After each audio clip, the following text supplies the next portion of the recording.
Quadratic equation లో continuation చూస్తున్నాము. So ఇక్కడ చూడండి ఈ question, sum of the two roots of the equation is zero then prove that.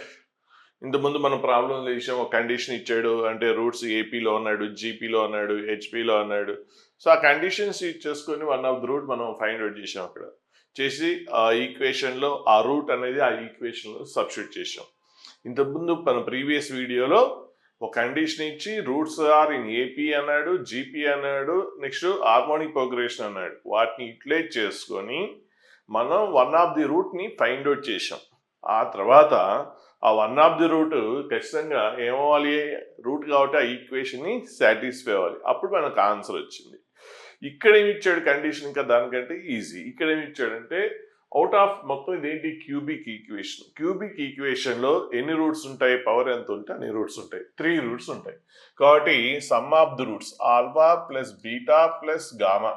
Only sum of the roots ఏంటి, alpha beta gamma అనుకుంటే sum of the roots అంటే మనము మామూలుగా కనుక్కోవచ్చు కదా, minus of second highest power coefficient. So minus of second highest power coefficient ఏంటి, minus P by highest power coefficient equal to అంతా sum of the roots P. అయితే ఇక్కడ ఏమి ఇచ్చాడంటే సమ్ ఆఫ్ టూ రూట్స్ ఈ జీరో అని ఇచ్చాడు. So ఈ అవుట్ ఆఫ్ 3 రూట్స్ లో ఏమన్నా 2 రూట్స్, ఏమన్నా మీ ఇష్టం, ఏవి తీసుకున్నా పర్లేదు. So some of two roots zero అన్నాడు. నేను ఈ రెండింటిని సమ్ జీరో అనుకుంటున్నాను. సో ఇక్కడ కండిషన్ ఇచ్చాడు కాబట్టి సమ్ ఆఫ్ టూ రూట్స్ ఈ జీరో. అవుట్ ఆఫ్ 3 రూట్స్ లో 2 రూట్స్ సమ్ జీరో అవుతుంది. ఆ 2 రూట్స్ ఏమైనా తీసుకోవచ్చు. నేను బీటా గామా తీసుకున్నాను కాబట్టి ఇప్పుడు దీని వాల్యూ ఏంటి, జీరో. అంటే alpha plus zero equal to ఏంటి, పి. సో ఆల్ఫా వాల్యూ వచ్చేసింది. ఆల్ఫా ఈక్వల్ టు ఏంటి, పి. సో ఆల్ఫా ఏంటి, ఆల్ఫా బీటా గామా దాని రూట్స్. ఆల్ఫా బీటా గామా దాని రూట్స్. మరి ఆల్ఫా దాని రూట్ కాబట్టి ఆల్ఫా అనేది ఖచ్చితంగా ఈక్వేషన్ సాటిస్ఫై అవ్వాలి కదా. అంటే ఆ ఈక్వేషన్ మనం ఎఫ్ ఆఫ్ ఎక్స్ అనుకుంటే సో ఖచ్చితంగా ఏం కావాలి, ఆల్ఫా అనేది దాని రూట్ కాబట్టి ఆల్ఫా దాన్ని సాటిస్ఫై అవ్వాలి. మరి ఆల్ఫా అంటే ఏంటి, ఇక్కడ పి కాబట్టి ఎఫ్ ఆఫ్ పి ఏం కావాలి, జీరో అవ్వాలి. సో ఎక్స్ ప్లేస్ లో పి రాసేస్తే అప్పుడు ఏమొస్తుంది మీకు, P cube minus P into X square అంటే P square. So X place లో పి రాస్తాం కదా, P square. So plus Q into X, P minus R equal to zero. So ఇది పీ క్యూబ్ క్యాన్సిల్ అయిపోయింది. So P cube equal to R వచ్చేసింది. చాలా ఈజీగా అయిపోయింది క్వశ్చన్. సో నెక్స్ట్ ఇప్పుడు ఇంకో క్వశ్చన్ చూద్దాం. B square less than 2ac అన్నాడు. A B C D are real numbers. R అంటే ఏంటి, రియల్ నంబర్స్. ఇది అంత ఇంపార్టెంట్ కాకపోవచ్చు కానీ అంటే దాన్ని సీరియస్ తీసుకోవడం, ఒక్కోసారి మాత్రం చాలా సీరియస్ తీసుకోవాలి. ప్రతి ఇచ్చిన డేటాని తీసుకోవాలి. చాలా మంది మీ స్టూడెంట్స్ ఏం చేస్తారంటే కండిషన్స్ అడిచింది స్కిప్ చేస్తారు. అంటే షార్ట్గా అక్కడ ఏం ఇస్తాడు, ఏ లెస్ దాన్ జీరో, దాన్ని పట్టించుకోరు అట్లా. సో అది చాలా important. Next prove that as exactly one real route. ఇదేమో క్యూబిక్ ఈక్వేషన్. క్యూబిక్ ఈక్వేషన్కి యాక్చువల్గా 3 రూట్స్ రావాలి. సో కానీ ఇక్కడ ఏమన్నాడు, ఎగ్జాక్ట్లీ వన్ రియల్ రూట్ అన్నాడు. అంటే అప్పుడు రిమైనింగ్ 2 రూట్స్ ఏమవ్వాలి, యాక్చువల్గా క్యూబిక్ ఈక్వేషన్ డిగ్రీ ఎంత ఉంటే అంత అన్ని రూట్స్ ఉండాలి. కానీ ఎగ్జాక్ట్లీ వన్ రియల్ రూట్ అన్నాడు. అంటే మిగిలిన 2 రూట్స్ ఏంటన్నట్టు, complex roots or imaginary roots అంటాం. వాటిని ఏమంటాం, ఇమాజినరీ ఆర్ కాంప్లెక్స్ రూట్స్ అంటాం. సరే ఇక్కడ రూట్స్ ఏం తెలియవు కాబట్టి యాక్చువల్లీ ఉండడానికి మాత్రం 3 రూట్స్ ఉంటే అందులో 2 రూట్స్ ఏంటి, కాంప్లెక్స్, ఒకటి రియల్. సో ఆ రూట్స్ ఏంటో, రియల్ కానీ ఇమాజినరీ ఏమన్నా కానీ రూట్స్ అయితే 3 ఉంటాయి. డిగ్రీ 3 కాబట్టి రూట్స్ 3 ఉంటాయి. అందులో ఒకటి రియల్, మిగిలిన 2 కాంప్లెక్స్. అవి ఏమన్నా కానీ ఓవరాల్గా రూట్స్ 3 ఉంటాయి. ఆ రూట్స్ ఏంటో తెలియదు కాబట్టి దాని ఆల్ఫా బీటా గామా అనుకుంటాం. ఈ క్వశ్చన్ ఇంకో మెథడ్ కూడా చెప్తాను, చాలా కాంప్లికేటెడ్, చాలా బ్రిలియంట్. ఇలాంటి ఐడియాస్ వస్తే ఇంకా మీకు తిరగలేదు. అడ్వాన్స్ సీట్ మీరు ఏ రిజల్ట్ కోసం కూడా వెయిట్ చేయక్కర్లేదు. అంటే ఇప్పుడే కష్టం, ఇప్పుడే రావు. తర్వాత ముందు మీరు ఓన్గా ఇవి చేయగలిగితే, ఇలాంటి క్వశ్చన్స్ మీరు ఓన్గా చేయగలిగితే చాలు. మీకు ఏ ఎగ్జామ్ రాసేదాకా మీరు రిజల్ట్ కోసం వెయిట్ చేయక్కర్లేదు. అంటే కొన్ని రోజుల తర్వాత గ్యాప్ అయిన తర్వాత ఎక్కడో ఇట్లాంటి సిచ్యువేషన్ సేమ్ ఇప్పుడు కొత్త, ఇప్పుడు ఎవరు చేయలేరు. ఇప్పుడు ఎందుకంటే మీరు కొత్తగా నేర్చుకుంటున్నారు కాబట్టి. ఇప్పుడు నేర్చుకున్నారు కాబట్టి ఎప్పుడన్నా వేరే క్వశ్చన్లో ఇలాంటి కాన్సెప్ట్ వచ్చిన ఫేస్ అయినప్పుడు మీరు ఓన్గా చేయగలిగారు అంటే మీకు ఐఐటిలో ఒక సీట్ మీకు కన్ఫర్మ్ అయినట్టే. రిజల్ట్ దాకా కూడా వెయిట్ చేయక్కర్లేదు. అంటే ఇలాంటి ఐడియాస్ వస్తాయి క్వశ్చన్లో, చాలా కాంప్లికేటెడ్ ఐడియాస్ ఉంటాయి, బ్రిలియంట్ ఐడియాస్ ఉంటాయి. చూద్దాం. సరే ఇక్కడ రూట్స్ ఏంటో తెలీదు అంటే ఆల్ఫా బీటా గామా అనుకున్నాము. సో మనకి సమ్ ఆఫ్ ద రూట్స్ అంటే ఇంతకుముందు తెలుసు concept minus of x square coefficient by x cube coefficient. So that is minus b by a. Next sum of the roots taken 2 at a time. Sum of the roots taken 2 at a time అంటే అప్పుడు ఏంటి? So X coefficient by x cube coefficient అన్ని మీ concept ఇంతకుముందు వీడియోలో discuss చేశాను. అలాగే product of roots అంటే alpha beta gamma equal to, so అంటే ఇదేంటి S1, ఇదేంటి S2. సఫిక్స్ ఆడ్ ఉంటే నెగిటివ్ వస్తుందని చెప్పాను, అంటే minus of constant term by x cube coefficient ఇవి వచ్చినాయి. సో ఇది ఓకే, అంటే రూట్స్ ఆల్ఫా బీటా ఇంతవరకు పెద్ద ప్రాబ్లం లేదు. సో ప్లస్ ఇలా కూడా చేయాలని ఐడియా కూడా రావాలి మీకు. సో అదంతా ఎక్స్పీరియన్స్ ప్రాక్టీస్ మీద వస్తుంది. ఇప్పుడు వాడు ఏమన్నాడంటే ఎగ్జాక్ట్లీ 1 రియల్ రూట్ అన్నాడు. అంటే అప్పుడు మిగిలిన 2 రూట్స్ కాంప్లెక్స్ అని ప్రూవ్ చేయగలిగితే చాలు. మిగిలిన 2 రూట్స్ కాంప్లెక్స్ ఆర్ ఇమాజినరీ అని ప్రూవ్ చేయగలిగితే అప్పుడు మిగిలిపోయిన థర్డ్ రూట్ ఏమవుతుందంటే రియల్ రూట్ అవుతుంది. సో ఇప్పుడు alpha square plus beta square plus gamma square అనే వాల్యూ తీసుకుంటున్నాం. So A square plus B square plus C square అంటే ఏంటి formula? A square plus B square plus C square అంటే formula ఏంటి? A plus B plus C whole square minus 2 into product taken 2 at a time. ఇది అలాగే alpha square plus beta square plus gamma square అంటే ఏంటి? Alpha plus beta plus gamma whole square minus 2 into ఇది ఎందుకు చేసాము అన్నది తెలియదు, యాక్చువల్గా చేసిన తర్వాత తెలుస్తుంది మీకు. ఇప్పుడు alpha plus beta plus gamma అంటే మైనస్ బి బై ఏని స్క్వేర్ చేస్తే ఏమొస్తుంది? B square by a square. Next minus 2 into దీని వాల్యూ ఏంటి? C by a, minus 2 into c by a. So LCM చేసేస్తే ఇది వచ్చేస్తుంది. ఇప్పుడు ఏ స్క్వేర్ అనేది always positive, power even power ఉంది కాబట్టి ఆల్వేస్ పాజిటివ్. నెక్స్ట్ ఇక్కడ ఒక కండిషన్ ఇచ్చాడు, దాన్ని పట్టించుకోరు చాలా మంది. B square less than 2ac అన్నాడు. అంటే 2ac లెఫ్ట్ సైడ్ వస్తే బి స్క్వేర్ మైనస్ 2ac ఏమొస్తుంది? లెస్ దాన్ 0 వస్తుంది. అంటే అప్పుడు ఇదేంటి? ఇదేమో పాజిటివ్, ఇదేంటి numerator negative. Negative by positive ఏమొస్తుంది? ఓవరాల్ గా ప్రొడక్ట్ నెగిటివ్ వస్తుంది. ఇప్పుడు sum of the squares negative, some of the squares ఏమొచ్చింది? లెస్ దాన్ 0 వచ్చింది. ఒకవేళ ఆల్ఫా బీటా గామా ఏంటివి? రూట్స్ కదా, అన్ని రియల్ రూట్స్ అయితే, ఆల్ రియల్ రూట్స్ అయితే సమ్ ఆఫ్ ది స్క్వేర్స్ ఎప్పుడు కూడా 0 అవ్వదు. సో 0 అన్నాను, నెగిటివ్ అవ్వదు. సో అలాగే ఇది కూడా ఒక పాయింట్ ఎప్పుడైనా పనికి వస్తుందో, సిచ్యువేషన్ వచ్చింది కాబట్టి చెప్తున్నాను. Alpha square plus gamma square equal to 0 అనుకోండి.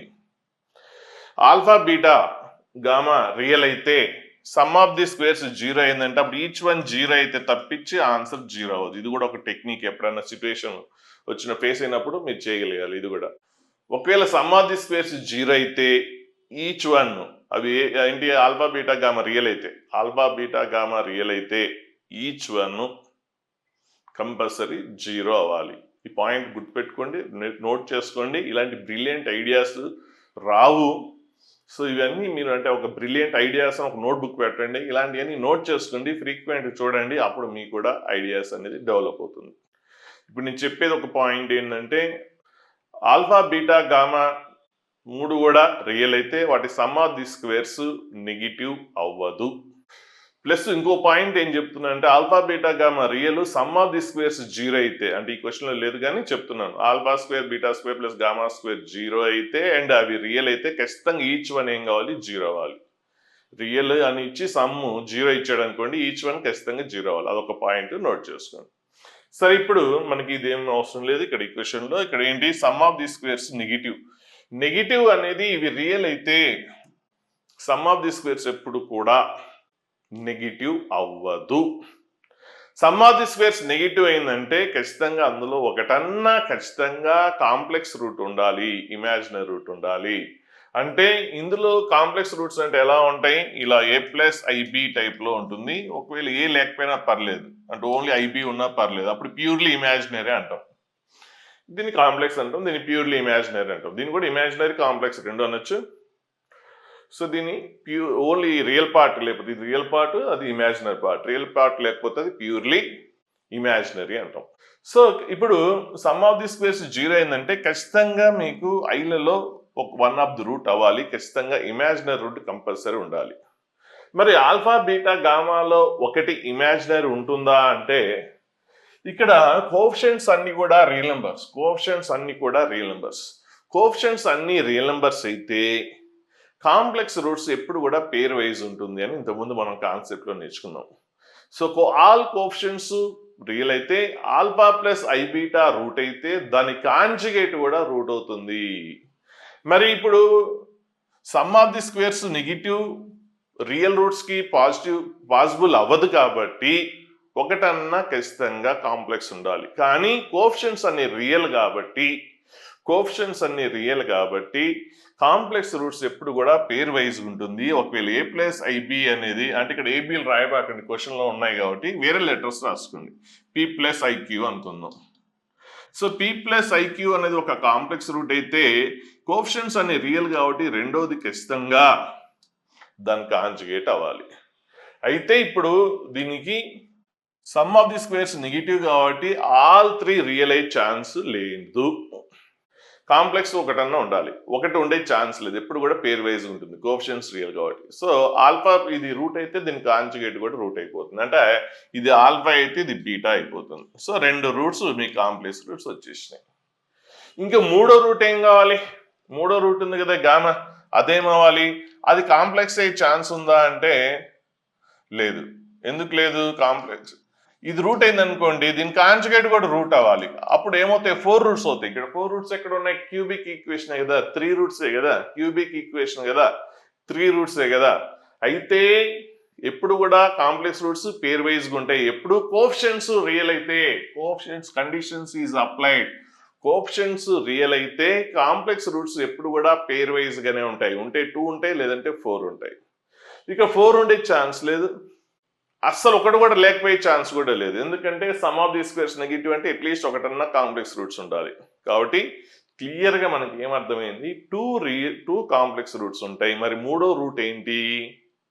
ఖచ్చితంగా రియల్ అవ్వాలి. అది కాంప్లెక్స్ అయ్యే ఛాన్స్ లేదు. ఎందుకు? కాంప్లెక్స్ అయితే దాని కాంజుగేట్ కూడా రూట్ అయితే అప్పుడు 4 రూట్స్ వస్తాయి. కానీ ఇక్కడ ఓన్లీ 3 రూట్స్ ఉన్నాయి కాబట్టి 2 రూట్స్ ఇమాజినరీ అయితే ఇంకో రూట్ ఏమవుతుంది? రియల్ రూట్ అవుతుంది. సో ఇలాంటి ఐడియా అనేది అంటే ఇక్కడ సమ్ ఆఫ్ ది స్క్వేర్స్ కనుక్కోవాలని ఐడియా రావడం అనేది చాలా చాలా చాలా ఇంపార్టెంట్. అది ఐడియా రాదు మీకు. ఇలాంటి ఐడియాస్ వస్తే ఇంకా సూపర్ ఎక్సలెంట్. అసలు ఇప్పుడు రాకపోయినా పర్లేదు, కానీ ముందు ముందు వచ్చే విధంగా చూసుకోండి. ఎప్పుడు వస్తాయి ఇలాంటివి అంటే ఎప్పుడో క్వశ్చన్లో చూసినప్పుడు మీకు అది రాదు, వాటిని నోట్ చేసుకొని మీరు కూడా అలవాటు చేసుకున్నప్పుడు సో మీకు ఆ సిచ్యువేషన్లో ఐడియా వచ్చే ఛాన్స్ ఉంటుంది. కాబట్టి ఫైనల్గా ఆ క్యూబిక్ ఈక్వేషన్కి 2 నాన్ రియల్ రూట్స్ అంటే complex roots and 1 root is అంటే నాన్ రియల్ అంటే ప్యూర్ కాంప్లెక్స్. ఇంకో రూట్ ఏంటి? Real root. సో మనకి ఈ ప్రాబ్లంలో ఇది ఐడియా రావడం అంత ఈజీ ఏం కాదు, చాలా కష్టం. అంటే ఇది రాయడం ఓకే, కానీ సో ఇక్కడ ఇది రాసుకోవాలంటే ఈ టర్మ్ ఆల్ఫా స్క్వేర్ అంటే క్వశ్చన్కి ఎక్కడ కూడా రిలేటెడ్ లేదు. Alpha square plus beta square plus gamma square రాయాలని ఐడియా రావడము, నెక్స్ట్ వాటిని ఇటు కాంబినేషన్లో రాయాలని చూడడము, అంటే నెక్స్ట్ ఇది నెగిటివ్ అని ఊహించగలగాలి. ఇట్లా ఇది వచ్చే ఛాన్స్ ఉందని ఊహించగలిగితే అదంతా అంత ఈజీ ఏం కాదు, చాలా చాలా కష్టం. ఇంకో మెథడ్ చేయొచ్చు, అది చాలా బాగుంటుంది. కానీ అందులో కాకపోతే ఏంటంటే చాలా మల్టీ కాన్సెప్ట్స్ యూజ్ చేయాలి. అంటే మీకు ఇది టచ్ లేదు. అందులో ఏంటంటే గ్రాఫికల్ నాలెడ్జ్ ఉండాలి. ఇంకో మెథడ్ బాగుంటుంది, ఆ మెథడ్ గ్రాఫికల్ నాలెడ్జ్ ఉండాలి, క్వాడ్రాటిక్ ఈక్వేషన్ కాన్సెప్ట్ ఉండాలి, మ్యాక్సిమం మినిమా కాన్సెప్ట్ ఉండాలి, ఇంక్రీజింగ్ డిక్రీజింగ్ కాన్సెప్ట్ అది ఒక చాప్టర్, అది ఆ చాప్టర్ కాన్సెప్ట్ ఉండాలి. నెక్స్ట్ డిఫరెన్షియేషన్ కాన్సెప్ట్స్ కూడా ఉండాలి. డిఫరెన్షియేషన్ అంటే చిన్నదే, కాకపోతే maximum minima increasing decreasing concept మీద క్లియర్గా ఉంటే ఆ మెథడ్ చేయొచ్చు. అయితే ఇవన్నీ చెప్పిన కాన్సెప్ట్స్ అన్నీ కూడా ఆల్రెడీ ఫస్ట్ ఇయర్ అయిపోయి సెకండ్ ఇయర్ వాళ్ళకి మాత్రం పెద్ద ప్రాబ్లం ఏం కాదు. డీప్గా తెలియకపోయినా బేసిక్గా మీకు ఐడియా ఉంటుంది. ఫౌండేషన్ వాళ్ళకి మాత్రం కొద్ది ఇబ్బంది పడతారు నేను చెప్పే method. So no problem, just వినండి. అంటే మీకు ఇక్కడ ఆ ఇంక్రీజింగ్ డిక్రీజింగ్ మ్యాక్సిమం నా కాన్సెప్ట్ తెలీదు. సో నేను ఓవరాల్ మామూలుగా చెప్తాను, వినండి. అంటే ఆ తర్వాత అంటే అది వింటూ ఉంటే మీకు అలవాటు అవుతుంటుంది, ఇంట్లో కూడా వాడచ్చు అన్నది మీ మైండ్లో వెళ్ళాలి. ఆ ప్రాబ్లం మొత్తం మీకు క్లియర్గా ఆ మ్యాక్సిమం ఇంక్రీజింగ్ డిక్రీజింగ్ కాన్సెప్ట్ అర్థం కాకపోయినా మీరేం ఫీల్ అవ్వాల్సిన అవసరం లేదు. ఎందుకంటే మీకు ఆ టచ్ లేదు, డిఫరెన్షియేషన్ ఇవన్నీ టచ్ లేదు. 4-5 చాప్టర్ల కాన్సెప్ట్స్ వాడుతున్నాం, చాలా ఇబ్బంది పడుతుంది. ఇంకొకటి అసలు ఐఐటి అంటే ఎలా ఉంటుందో మీకు అర్థమవుతుంది. ఒకదానికొకటి ఎంత లింక్ ఉంటుందని అర్థమవుతుంది. కాబట్టి ఆ ప్రాబ్లం అర్థం కాకపోయినా, ఇబ్బంది పడ్డా వినండి, ప్రాసెస్ వినండి, అది మీకు చాలా బాగుంటుంది. సో ఇది ఒక క్యూబిక్ ఈక్వేషన్. సో ఫస్ట్ వీటి గ్రాఫ్ ఎలా ఉంటుంది క్యూబిక్ ఈక్వేషన్ ఒకసారి చూద్దాం. మామూలు క్వాడ్రాటిక్ ఈక్వేషన్ అయితే మీకు గ్రాఫ్ తెలుసు. ఎక్స్ స్క్వేర్ కోఎఫిషియంట్ పాజిటివ్ అయితే upward, X square coefficient negative అయితే డౌన్వర్డ్ అని తెలుసు. అదొక కాన్సెప్ట్ తెలుసు. నెక్స్ట్ ఎక్స్ యాక్సిస్ ఎన్ని పాయింట్స్ దగ్గర అయితే కట్ అవుతుందో అవి రూట్స్ అని తెలుసు. సో 2 డిఫరెంట్ పాయింట్స్ దగ్గర కట్ అయితే ఆ 2 రూట్స్ కూడా ఏంటి అంటే ఎక్స్ యాక్సిస్ ఎన్ని చోట్ల అయితే ఆ కరువు కట్ అవుతుందో అవన్నీ రూట్స్ అవుతాయి. ఒకవేళ అసలు కట్ అవ్వకుండా జస్ట్ టచ్ అయింది అనుకోండి, అప్పుడు రూట్స్ రియల్ అండ్ ఈక్వల్, రెండు రూట్స్ ఈక్వల్ అవుతాయి. 2 రూట్స్ ఉండయి. సో ఆ 2 రూట్స్ ఈక్వల్ అవుతాయి. టచ్ అయినప్పుడు అక్కడ 2 ఈక్వల్ రూట్స్ ఉంటాయి. ఎక్కడైతే టచ్ అవుతుందో అక్కడ 2 ఈక్వల్ రూట్స్ ఉంటాయి. అసలు టచ్ అవ్వకుండా ఇంటర్సెక్ట్ అవ్వకుండా ఉంటే నో రియల్ రూట్స్, అది మీకు తెలిసిందే. అలాగే ఇప్పుడు ఒక cubic equation graph, quadratic equation అంటే depends on X square coefficient positive అయితే upward, X square coefficient negative అయితే డౌన్వర్డ్ అనేది ఆల్రెడీ మనం ఇంతకుముందు నేర్చుకున్నాం. ఇప్పుడు ఈ క్యూబిక్ ఈక్వేషన్ గ్రాఫ్ ఎలా ఉంటుందంటే యాక్చువల్లీ మనం గ్రాఫ్స్లో డిస్కస్ చేయాలి, కానీ ఫ్రీక్వెంట్గా వస్తుంది కాబట్టి ఇప్పుడు ఒకసారి చూద్దాం, బ్రీఫ్గా చూద్దాం, మళ్ళీ గ్రాఫ్స్లో అప్పుడు మీకు క్లారిటీ వస్తుంది. సో ఇక్కడ ఎక్స్ క్యూబ్ కోఎఫిషియంట్ ఏ ఉంది, అది పాజిటివ్ నెగిటివ్ తెలీదు. జనరల్గా అయితే ఎక్స్ క్యూబ్ గ్రాఫ్ అంటే 3rd డిగ్రీ ఈక్వేషన్ గ్రాఫ్ ఎలా ఉంటుందంటే, సో ఇలా వచ్చి ఇలా వెళ్ళొచ్చు, లేదు అంటే ఇలా వెళ్ళొచ్చు, లేదంటే పైనుంచి ఇలా వచ్చి డౌన్ అయి అలా వెళ్ళిపోవచ్చు, లేదు అంటే ఇలా వెళ్ళొచ్చు. అంటే ఇది ఎప్పుడంటే ఎక్స్ క్యూబ్ కోఎఫిషియంట్ పాజిటివ్ ఉన్నప్పుడు, ఇది కూడా ఎక్స్ క్యూబ్ కోఎఫిషియంట్ పాజిటివ్ ఉన్నప్పుడు, ఇవి ఎప్పుడంటే ఎక్స్ క్యూబ్ కోఎఫిషియంట్ నెగిటివ్ ఉన్నప్పుడు, ఇది ఎక్స్ కోఎఫిషియంట్ నెగిటివ్ ఉన్నప్పుడు. సో నెక్స్ట్ మళ్ళీ 2 టైప్స్ ఉన్నాయి కదా, ఎక్స్ కోఎఫిషియంట్ పాజిటివ్లోనే 2 టైప్స్. గ్రాఫ్ ఇలా ఉంది, ఇలా ఉంది. ఈ రెండిట్లో ఎలా ఐడెంటిఫై చేయాలి? సరే, ఫస్ట్ దీనికంటే ముందు ఇది ఈ రెండు చూడండి. కింద నుంచి ఈ గ్రాఫ్ కానీ అంటే గ్రాఫ్ 1 కానీ 2 కానీ సో కింద నుంచి పైకి వెళ్తుంది. అలాగే గ్రాఫ్ 3 కానీ 4 కానీ మీరు అబ్జర్వ్ చేస్తే పైనుంచి కిందకి వస్తుంది గ్రాఫ్. సో ఆ రెండు ఒక టైపు, 3, 4 ఒక టైపు, 1, 2 ఒక టైపు. మళ్ళీ 1 2లో మళ్ళీ 1 వేరు 2 వేరు. సరే, ఈ రెండు గ్రాఫ్స్ కింద నుంచి పైకి వస్తుంది అనేది ఒకటి క్లియర్ అర్థమవుతుంది.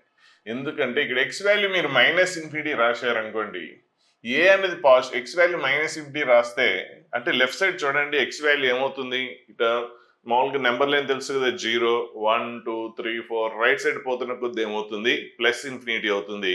అదే లెఫ్ట్ సైడ్ మూవ్ అవుతున్న కొద్ది ఏమవుతుంది, -∞ అవుతుంది. ఇప్పుడు కంప్లీట్గా ఎంటైర్ లెఫ్ట్ సైడ్ వచ్చేసారు అనుకోండి, కంప్లీట్ వెళ్ళిపోతున్నారు అనుకోండి, అప్పుడు ఎక్స్ వాల్యూ ఏమొస్తుందంటే -∞ అవుతుంది. ఎక్స్ వాల్యూ -∞ రాస్తే ఇక్కడ -∞, నెక్స్ట్ ఇది కోఎఫిషియంట్ ఏంటి, positive. So positive into negative, so -∞ వస్తుంది. ఇంకా వీటికంటే దీని డామినేషన్ పవర్ ఎక్కువ కాబట్టి, దీని డామినేషన్ ఎక్కువ కాబట్టి ఇది నెగిటివ్ అయితే ఓవరాల్గా ఆన్సర్ కూడా నెగిటివ్ అవుతుంది. అంటే ఎక్స్ కోఎఫిషియంట్ ఎక్స్ అనేది నెగిటివ్ -∞ అయితే, ఎక్స్ వాల్యూ -∞ అయితే అంటే కంప్లీట్గా లెఫ్ట్ సైడ్ వెళ్తే ఎక్స్ వాల్యూ -∞ అయితే వై వాల్యూ కూడా -∞ అవుతుంది. అంటే దీన్ని వై అని కూడా అనొచ్చు, f(x)ని వై కూడా అనొచ్చు. ఎక్స్ వాల్యూ -∞ అయినప్పుడు -∞ అవుతుంది. అదే ఎక్స్ వాల్యూ +∞ అయితే, so infinity cube, infinity into positive, so infinity into positive అంటే ఎక్స్ వాల్యూ +∞ అయితే అంటే రైట్ సైడ్ పోతున్న కొద్దీ వై వాల్యూ కూడా ఏమవుతుంది, +∞ అవుతుంది. అంటే రైట్ సైడ్ పోతున్న కొద్దీ మీకు ఏమొస్తుంది, గ్రాఫ్ పైకి వెళ్తూ ఉంటుంది, అలా +∞కి రీచ్ అవుతుంది. అలాగే లెఫ్ట్ సైడ్ ఇట్లా వెళ్తూ ఉంటే ఎక్స్ వాల్యూ ఏమవుతుంది, -∞ అవుతుంది. సో అదేంటి, వై వాల్యూ ఏమవుతుంది, ఆన్సర్ కూడా -∞ కి రీచ్ అవుతుంది. అలా గుర్తుపెట్టుకుంటే ఎక్కువ రోజులు గుర్తుంటుంది ఆ లాజిక్. అంటే +∞ ఉన్నప్పుడు ఇన్ఫినిటీ వై వాల్యూ ఇన్ఫినిటీ అంటే ఏంటి, పైకి. ఎక్స్ వాల్యూ +∞ అంటే right side. So X value +∞ right side పోతున్న కొద్ది +∞ అయితే వై వాల్యూ ఏమవుతుంది, +∞ అవుతుంది, పైకి వెళ్తుంది. అలాగే లెఫ్ట్ సైడ్ వస్తే x value -∞, so y value కూడా ఏంటి, -∞, అంటే కిందకి వస్తుంది. ఇది కూడా సేమ్, ఇక్కడ ఏం చెప్పాను ఇక్కడ కూడా సేమ్. నెక్స్ట్ ఇక్కడ ఎక్స్ క్యూబ్ కోఎఫిషియంట్ నెగిటివ్ ఉంటే ఇక్కడ ఎక్స్ వాల్యూ మీరు లెఫ్ట్ సైడ్ వచ్చారనుకోండి, లెఫ్ట్ ఏంటి కంప్లీట్ ఇట్లా లెఫ్ట్ వెళ్తున్న కొద్ది ఏంటి ఎక్స్ వాల్యూ మైనస్ ఇన్ఫినిటీ కదా. So X value minus infinity రాస్తే మైనస్ ఇన్ఫినిటీ క్యూబ్ అంటే ఏమవుతుంది, మైనస్ ఇన్ఫినిటీ అవుతుంది. ఇప్పుడు ఏ అనేది నెగిటివ్ కదా, సో ఆ నెగిటివ్ ఏమవుతుంది, పాజిటివ్ అవుతుంది. అప్పుడు ఆన్సర్ ఏమవుతుంది, ప్లస్ ఇన్ఫినిటీ. సో దీని వాల్యూస్ ఏమైనా కూడా, ఇది కూడా ఏమున్నా కూడా దీని డామినేషన్ ఎక్కువ కాబట్టి మీకు ప్లస్ ఇన్ఫినిటీ అవుతుంది. అంటే కంప్లీట్గా మీకు లెఫ్ట్ సైడ్ వస్తుంటే, ఇందులో లెఫ్ట్ సైడ్ వెళ్తుంటే ఎక్స్ వాల్యూ ఏంటి మైనస్ ఇన్ఫినిటీ అయితే వై వాల్యూ ఏమైంది ప్లస్ ఇన్ఫినిటీ. అంటే లెఫ్ట్ సైడ్ వస్తున్న కొద్ది గ్రాఫ్ ఏమవుతుంది, ప్లస్ ఇన్ఫినిటీకి రీచ్ అవుతుంది. అంటే లెఫ్ట్ సైడ్ పోతున్న కొద్ది ప్లస్ ఇన్ఫినిటీ ఎటు ఉంటుంది, పైకి ఉంటుంది. మైనస్ ఇన్ఫినిటీ ఎక్కడ ఉంటుంది, కిందకు ఉంటుంది. సో లెఫ్ట్ సైడ్ మూవ్ అవుతున్న కొద్ది అదేమవుతుంది, ప్లస్ ఇన్ఫినిటీకి రీచ్ అవుతుంది. అలాగే ఎక్స్ వాల్యూ ప్లస్ ఇన్ఫినిటీకి రీచ్ అయ్యారనుకోండి, X value plus infinity. So plus infinity అంటే రైట్ సైడ్ వెళ్తున్న కొద్దీ, అప్పుడు ప్లస్ ఇన్ఫినిటీ క్యూబ్ అంటే ఎంత, infinity cube. So plus infinity cube into X cube coefficient ఏంటి, నెగిటివ్ కదా. So infinity into minus infinity. So minus infinity అంటే right side పోతున్న కొద్దీ వై వాల్యూ ఏమవుతుంది, మైనస్ ఇన్ఫినిటీ అవుతుంది. గ్రాఫ్ సో కిందకి వచ్చేస్తుంది. రైట్ సైడ్ పోతున్న కొద్దీ వై వాల్యూ తగ్గుతూ మైనస్ ఇన్ఫినిటీ అంటే కంప్లీట్గా లోయర్ గ్రౌండ్కి వెళ్ళిపోతుంది. ఇది కూడా సేమ్. సో ఒక పాయింట్. సో మీరు నేను చెప్పిన లాజిక్ అర్థమై ఉండొచ్చు, కాకపోయి ఉండొచ్చు. 2-3 సార్లు వింటే అర్థమవుతుంది. అయినా స్టిల్ డౌట్ ఉంటే మీరు గుర్తుపెట్టుకోవాలి, ఎక్స్ క్యూబ్ కోఎఫిషియంట్ 1-2లో ఎక్స్ క్యూబ్ కోఎఫిషియంట్ ఏంటి, పాజిటివ్. పాజిటివ్ ఉన్నప్పుడు గ్రాఫ్ కింద నుంచి పైకి వెళ్తుంది. మైనస్ ఇన్ఫినిటీ నుంచి అంటే మైనస్ ఇన్ఫినిటీ అంటే ఏంటి, వై వాల్యూ మైనస్ ఇన్ఫినిటీ అంటే కిందకే కదా. సో మైనస్ ఇన్ఫినిటీ నుంచి ఇలా గ్రాఫింగ్కి వెళ్ళిపోతుంటుంది, ఇట్లా అప్ టు ప్లస్ ఇన్ఫినిటీ. ఇటేంటి కిందకి వెళ్ళిపోతుంటుంది మైనస్ ఇన్ఫినిటీ. ఇది కూడా అంతే, ఎక్స్ క్యూబ్ కోఎఫిషియంట్ పాజిటివ్ కాబట్టి ఇట్లా వెళ్ళిపోతుంటుంది మైనస్ ఇన్ఫినిటీ. ఇటేంటి పైకి పోతుంది, రైట్ సైడ్ పోతున్న కొద్దీ ప్లస్ ఇన్ఫినిటీ. అదే ఎక్స్ క్యూబ్ కోఎఫిషియంట్ నెగిటివ్ అయితే రివర్స్. ఇంతకుముందు minus infinity to plus infinity y value వెళ్తుంటే, ఇప్పుడేమవుతుందంటే ప్లస్ ఇన్ఫినిటీ నుంచి మైనస్ ఇన్ఫినిటీకి వెళ్తుంది. మధ్యలో ఏం తీసుకుంది, టర్నింగ్లు తీసుకుంది. ఇక్కడేమో టర్నింగ్లు తీసుకోలేదు. అంటే పైనుంచి కిందకు వస్తూ మధ్యలో ఆడుతూ పాడుతూ సో మెలికలు తిరుగుతూ వచ్చింది. ఇక్కడేమో ఎటువంటి మెలికలు తిరగకుండా పైనుంచి కిందకి వెళ్ళిపోయింది. సో మీరు ఆ లాజిక్ నేను చెప్పిన పాయింట్ అర్థమైతే, సో లాజికల్ గుర్తుపెట్టుకుంటే చాలా కాలం గుర్తుంటుంది. బట్టి పడితే మర్చిపోతారు. సో ఎక్కువ మీరు లాజిక్ తోటి అర్థం చేసుకోవడానికి ట్రై చేయండి. సరే 1-2 ఓకే చూసాం. సో మైనస్ ఇన్ఫినిటీ నుంచి ప్లస్ ఇన్ఫినిటీకి వెళ్తుంది. మరి ఇక్కడేమో గ్రాఫ్ ఏమో మెలికలు తిరుగుతుంది, ఇక్కడ మెలికలు తిరగట్లేదు. ఎప్పుడు మెలికలు తిరుగుతుంది, ఎప్పుడు మెలికలు తిరగకుండా ఇలా వెళ్తుంది అన్నది కావాలి. ఇప్పుడు maximum minima increasing decreasing concept వాడాలి. సో దీన్ని డిఫరెన్షియేట్ చేద్దాం first. So F dash X, so అది F of X F dash X. Differentiation తెలియకపోవచ్చు, సో నేను చెప్తాను. సో డైరెక్ట్ రాసేస్తాను, ప్రాబ్లం లేదు. కాదంటే ఒకటి చిన్న concept, differentiation of X power N. So తెలియపోయిన ఏం కాదు, ఒకే చాప్టర్ అన్ని చాప్టర్ల కాన్సెప్ట్ నేర్పలేము కాబట్టి కొద్దిగా ఇబ్బంది పడవచ్చు. సో ఇది ఫార్ములా, ఇది గుర్తుపెట్టుకోండి, ఫౌండేషన్ వాళ్ళకి ఇబ్బంది. సో ఇప్పుడు dy/dx ఆఫ్ ఎక్స్ క్యూబ్ అన్నాం అనుకోండి, ఎక్స్ క్యూబ్ అంటే ఇక్కడ పవర్ ఎన్ ఉంటే ఏమైంది, N into X power of power -1. అలాగే ఇక్కడ కూడా ఎంత పవర్ ఎంత, 3 into X power of 3-1. So ఎంత వస్తుంది, 3x² వస్తుంది. ఒకవేళ some constant into X cube ఉందనుకోండి, సో దీని డిఫరెన్షియేషన్ ఏమవుతుందంటే, సో కాన్స్టెంట్ని రాసేసి ఆ వేరియబుల్ డెరివేటివ్ చేస్తారు. సో 3x², అప్పుడు 3x² ఇంటూ ఏమొస్తుంది, 3ax² వస్తుంది. 3ax² వస్తుంది. సో ఇది డిఫరెన్షియేషన్. సో ఇక్కడ మనం ఇక్కడ ఎఫ్ డాష్ ఎక్స్ కనుక్కుందాం దీనికి. సో ఎఫ్ డాష్ ఎక్స్ కనుక్కుందాం. ఎఫ్ డాష్ ఎక్స్ ఏమొస్తుందంటే ఎక్స్ క్యూబ్ డెరివేటివ్ ఎంత, 3x² ఇంటూ ఏ, 3ax². అలాగే x² డెరివేటివ్ 2x, సేమ్ ఇదే కాన్సెప్ట్ ప్రకారం 2x into B, 2bx. Next cx derivative c. Next pure constant, వేరియబులే లేదనుకోండి, ప్యూర్ కాన్స్టెంట్ ఉంటే దాని derivative 0, constant derivative 0. So d derivative అంతా 0. సో ఇప్పుడు మీకు డిఫరెన్షియేట్ చేసింటే ఇప్పుడు ఎఫ్ డాష్ ఎక్స్ ఇది వచ్చింది, ఇదేంటి quadratic equation. F dash X ఏమొచ్చింది, క్వాడ్రాటిక్ ఈక్వేషన్.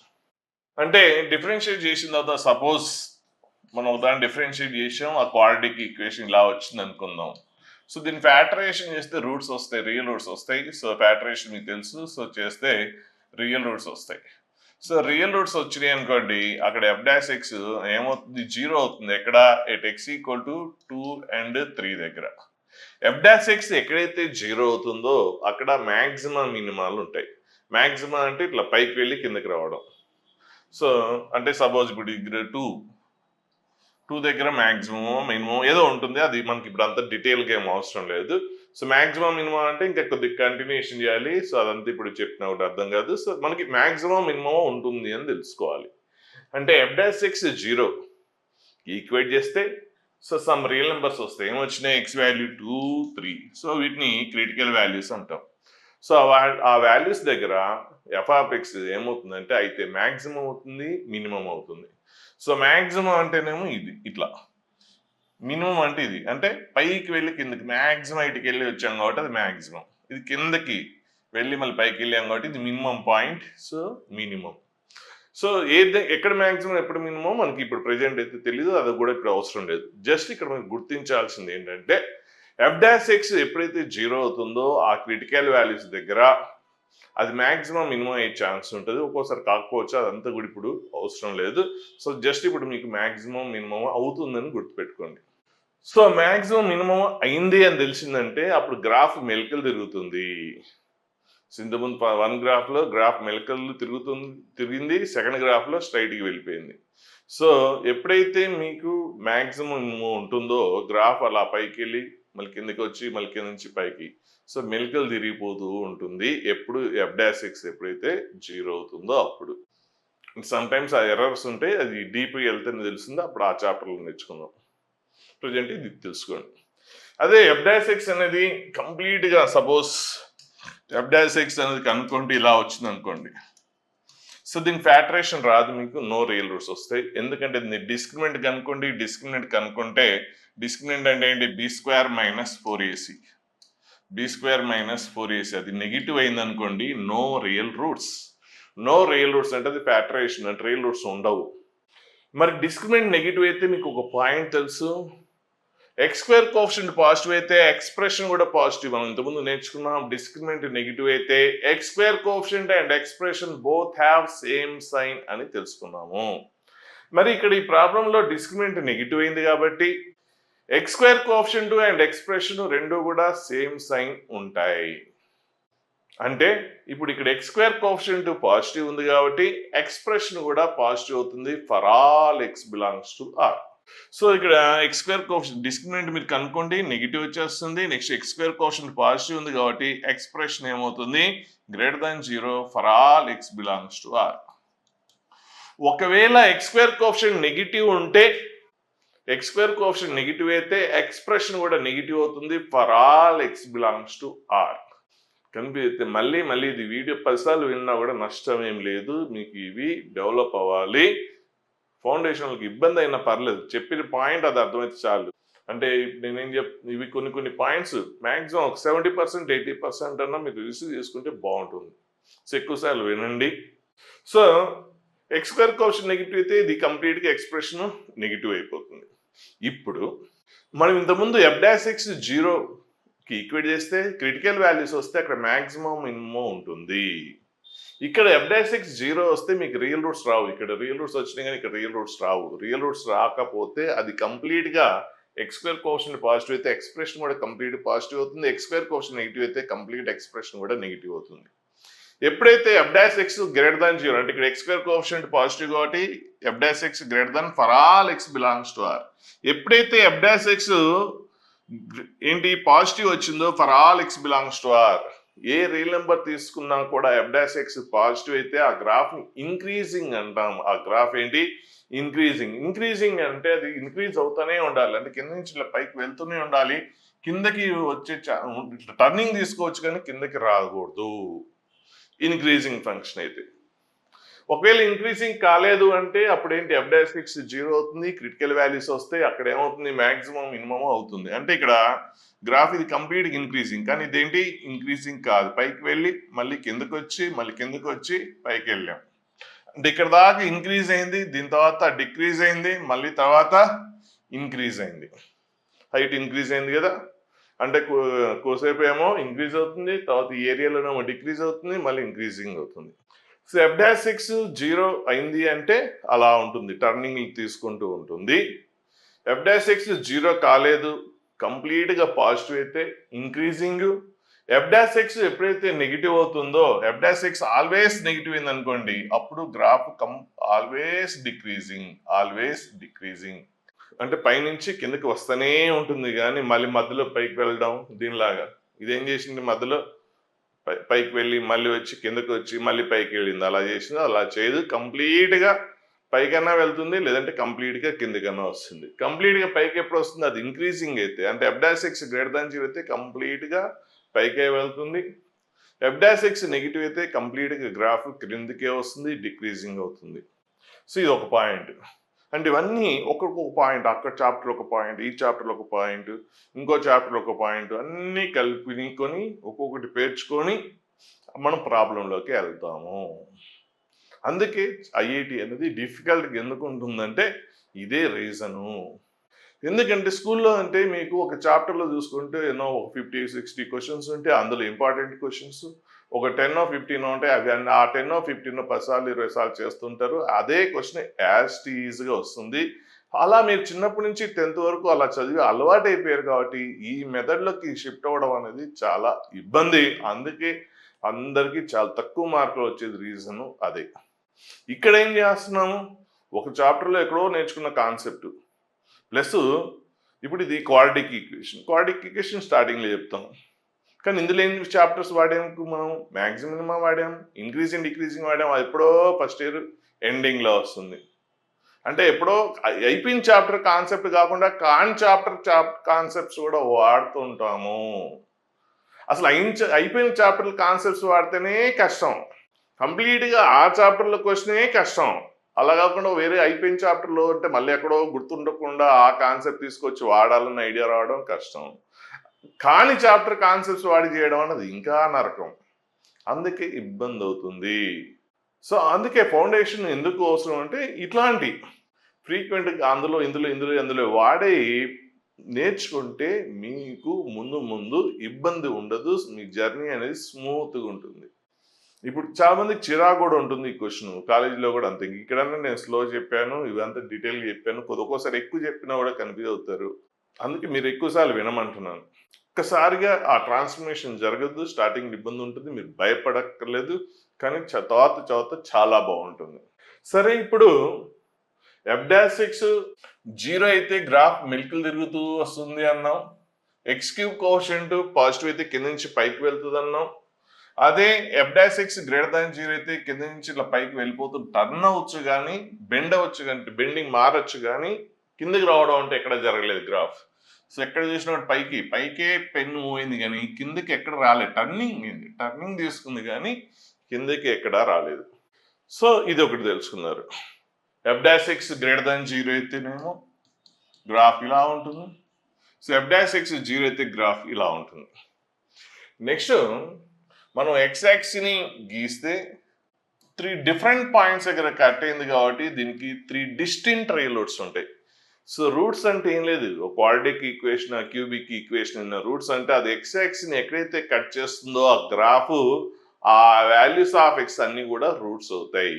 ఇక్కడ ఇది X-యాక్సిస్ని ఎక్కడ గ్రాఫ్ కట్ అయింది, ఆల్ఫా దగ్గర, బీటా దగ్గర, గామా దగ్గర. కాబట్టి ఆల్ఫా, బీటా, గామాలు ఏమవుతాయి, రూట్స్ అవుతాయి. ఆల్ఫా, బీటా, గామాలు ఏంటి, రూట్స్ అవుతాయి.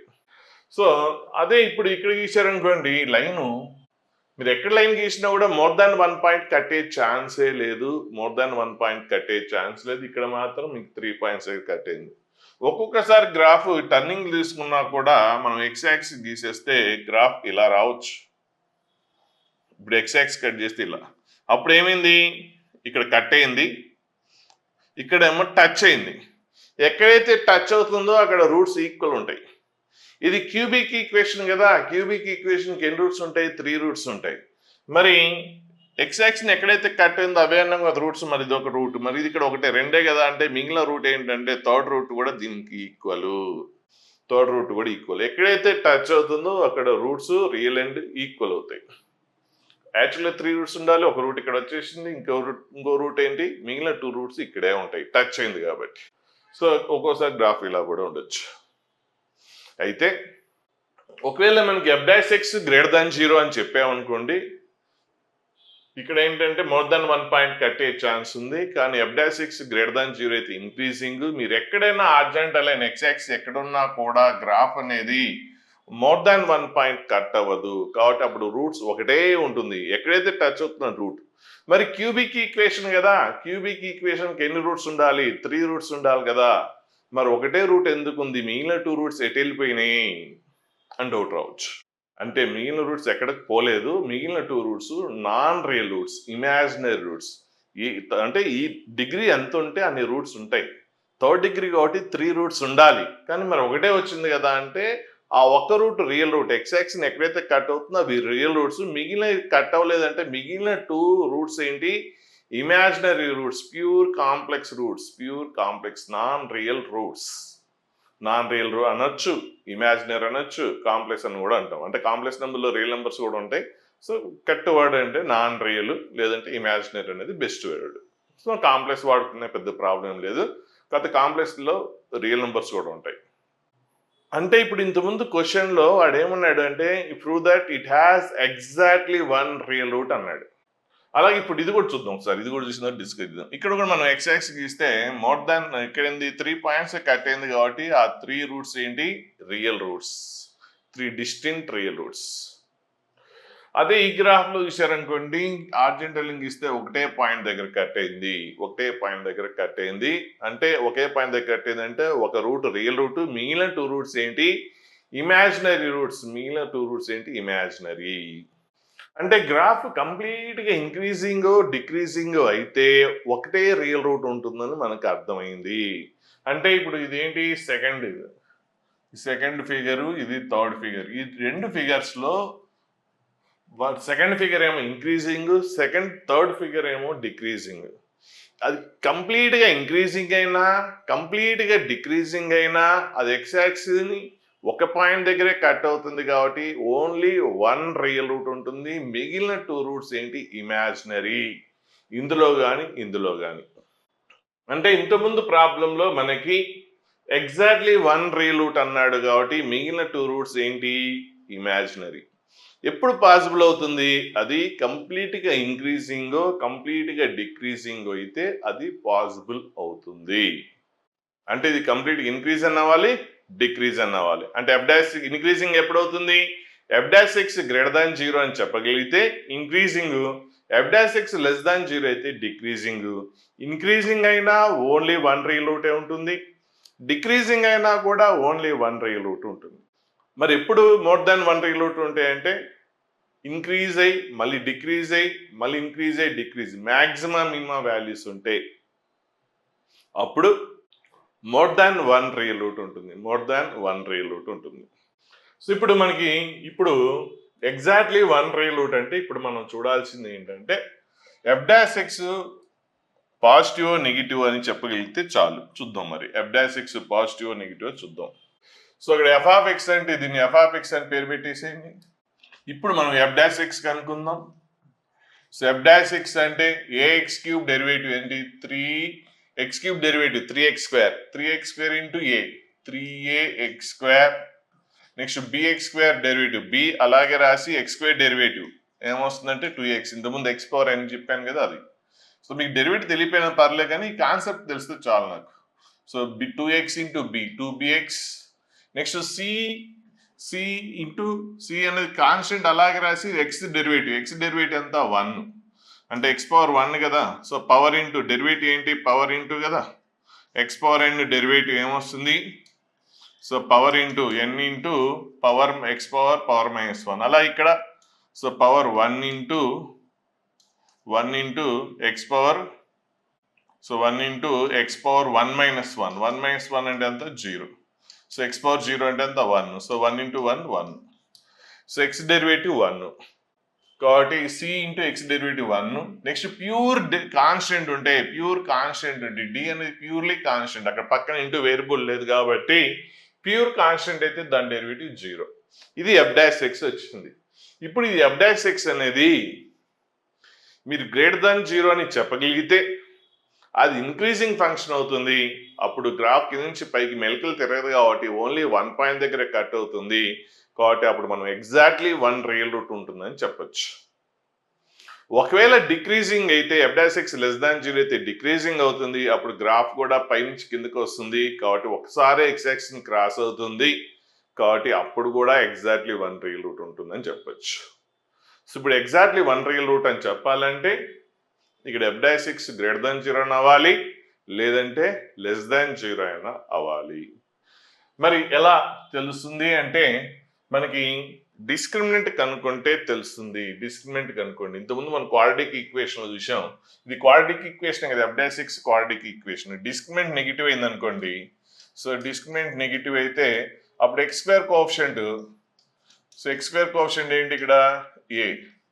సో ఎక్స్ స్క్వేర్ ఇది పాజిటివ్ అయితే అప్పుడు ఎక్స్ప్రెషన్ కూడా ఏమవుతుందంటే ఏ పాజిటివ్ అయితే అప్పుడు ఏ అన్నది పాజిటివ్ అయితే అప్పుడు ఈ ఎక్స్ప్రెషన్ కూడా పాజిటివ్ అవుతుంది. ఎప్పుడు డిస్క్రిమినెంట్ నెగిటివ్ అయినప్పుడు. డిస్క్రిమినెంట్ నెగిటివ్ అయినప్పుడు ఎక్స్ స్క్వేర్ కోఎఫిషియంట్ పాజిటివ్ అయితే ఇది కూడా పాజిటివ్ అవుతుంది, ఇది నెగిటివ్ అయితే ఇది కూడా నెగిటివే అవుతుంది. అది పాజిటివ్ అయితే అది పాజిటివ్, ఇది నెగిటివ్ అయితే ఇది కూడా నెగిటివ్ అవుతుంది. So X square coefficient positive అయితే ఎక్స్ప్రెషన్ కూడా పాజిటివ్. సో ఇది ఆల్వేస్ గ్రేటర్ దాన్ 0 అవుతుంది. అప్పుడు ఆల్వేస్ గ్రేటర్ దాన్ 0 అయితే అదేంటి increasing. F dash X always greater than 0 అయితే ఇంక్రీజింగ్. సో మరి ఇప్పుడు ఇది చూద్దాం. మరి డిస్క్రిమినెంట్ ఇక్కడ చూద్దాం. ఇది ఆల్వేస్ పాజిటివ్ ఆ నెగిటివ్ అని డిసైడ్ చేయాలంటే ఫస్ట్ డిస్క్రిమినెంట్ చూద్దాం. డిస్క్రిమినెంట్ ఏంటి బి స్క్వేర్ అంటే బి స్క్వేర్ అంటే ఏంటి ఎక్స్ కోఎఫిషియంట్ స్క్వేరే కదా. ఇక్కడ ఎక్స్ కోఎఫిషియంట్ ఎంత ఉంది 2b ఉంది. సో 2b స్క్వేర్ ఎంత 4b స్క్వేర్. సో డిస్క్రిమినెంట్ కనుక్కుంటున్నాం మైనస్ 4ac. ఏ అంటే ఏంటి ఎక్స్ స్క్వేర్ కోఎఫిషియంట్. ఇక్కడ ఎక్స్ స్క్వేర్ కోఎఫిషియంట్ ఇక్కడ ఎంత 3a ఇంటూ సి అంటే ఏంటి కాన్స్టెంట్. సో 4 కామ్ తీసేయచ్చు. 4 కామ్ తీసేస్తే బి స్క్వేర్ మైనస్ 3ac. ఇది పాజిటివా నెగిటివా. So B square minus 3ac ఉంది కదా. ఇప్పుడు చూద్దాం. ఇప్పుడు దీన్ని పాజిటివా నెగిటివ్ ఫస్ట్ డిసైడ్ చేద్దాం, ఆ తర్వాత ఆ పాయింట్కి వెళ్దాం. సో మనకి ఇక్కడ ఒక కండిషన్ ఇచ్చాడు, దాన్ని పట్టించుకోకుండా చాలా మంది వదిలేస్తారు. B square less than 2ac అంటే ఆ 2ac లెఫ్ట్ సైడ్ వస్తే b square minus 2ac less than 0. మరి b square minus 2ac less than 0 అయితే ఇదేమవుతుంది అంటే దీన్ని ఏం రాయొచ్చు ఇప్పుడు మనం 4 into so B square minus 2ac minus ac అని రాయొచ్చు కదా. సో ఇది నెగిటివ్ క్లియర్గా వాడు ఇచ్చాడు కాబట్టి క్వశ్చన్లో ఇక్కడ ఇచ్చాడు కదా B square less than 2ac అంటే అప్పుడు ఏంటది నెగిటివ్. ఇది నెగిటివ్. ఓవరాల్గా ఆన్సర్ ఏమవుతుంది నెగిటివ్ అయితే ఆన్సర్ ఇప్పుడు నెగిటివ్లోంచి సబ్ట్రాక్ట్ చేసాం. పాజిటివ్ అవుతుందా నెగిటివ్ అవుతుందా. చాలా మంది అనుకుంటారు ఇది నెగిటివ్ కదా, నెగిటివ్లోంచి ఇంకా వాల్యూ సబ్ట్రాక్ట్ చేస్తే నెగిటివే వస్తుందని. సమ్ టైమ్స్ పాజిటివ్ కూడా రావచ్చు, ఎలానో చూద్దాం. సపోజ్ దీని వాల్యూ నెగిటివ్ అన్నాం, దీని వాల్యూ -3 వచ్చింది అనుకుందాం. నెక్స్ట్ ఇక్కడ మైనస్ ఏసీ అనేది నెగిటివ్ అయితే, ఏసీ అనేది నెగిటివ్ అయితే అంటే ఒకవేళ -5 అయితే అప్పుడు ఏమైంది చూడండి, -3 + 5 ఏమైంది పాజిటివ్ అయింది.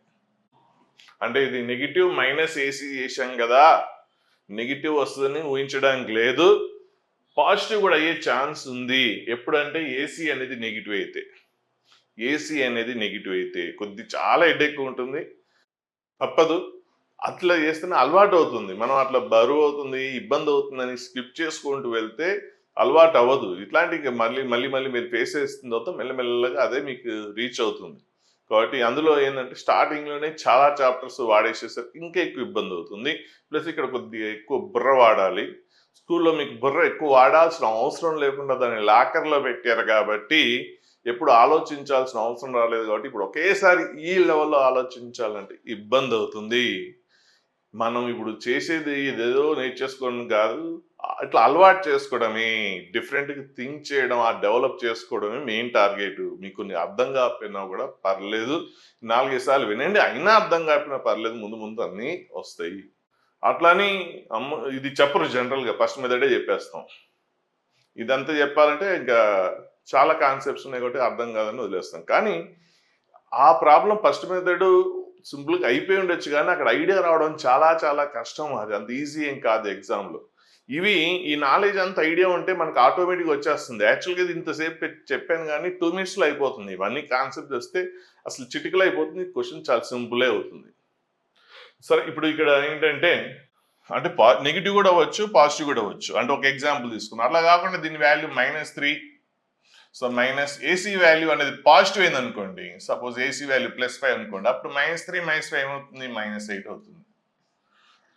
సో ఇక్కడ నెగిటివ్ వచ్చింది. అంటే పాసిబిలిటీ పాజిటివ్కి ఉంది, నెగిటివ్కి రెండింటికి ఉంది.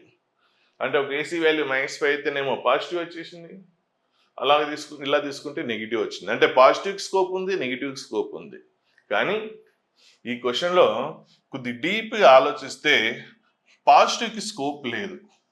అదేంటి, ఇప్పుడే చేసాం కదా, ఏసీ వాల్యూ నెగిటివ్ అయితే ఆ నెగిటివ్ ఇంటూ నెగిటివ్ పాజిటివ్ అయిపోయి, ఇదేమో నెగిటివ్ వాల్యూ, అదేమో positive value, positive quantity more అయితే, అంటే ఇదేంటి -3, ఇదేమో +5. పాజిటివ్ క్వాంటిటీ మోర్ అయితే ఆన్సర్ పాజిటివ్ వస్తుంది. ఒకవేళ నెగిటివ్ క్వాంటిటీ మోర్ అయితే నెగిటివ్ వస్తుంది. అంటే నెగిటివ్ రావచ్చు, పాజిటివ్ రెండు రావచ్చు. కానీ ఇక్కడ మీకు ఏసీ అనేది నెగిటివ్ స్కోపే లేదు, ఏసీ పాజిటివే అవుతుంది. అది ఎలా తెలుస్తుంది అంటే చాలా డీప్గా ఆలోచించాలి. మనకి B² - 2AC ఏమన్నాడు, నెగిటివ్ అన్నాడా, వాడే ఇచ్చాడు. B² అనేది ఆల్వేస్ పాజిటివేగా, ఈవెన్ పవర్ ఉంది కాబట్టి అది ఆల్వేస్ పాజిటివ్. ఇప్పుడు ఏసీ అనేది ఒకవేళ నెగిటివ్ అయింది అనుకోండి, ఏసీ అనేది నెగిటివ్ అయితే ఆ నెగిటివ్ ఇంటూ నెగిటివ్ ఏమవుతుంది, పాజిటివ్ అవుతుంది.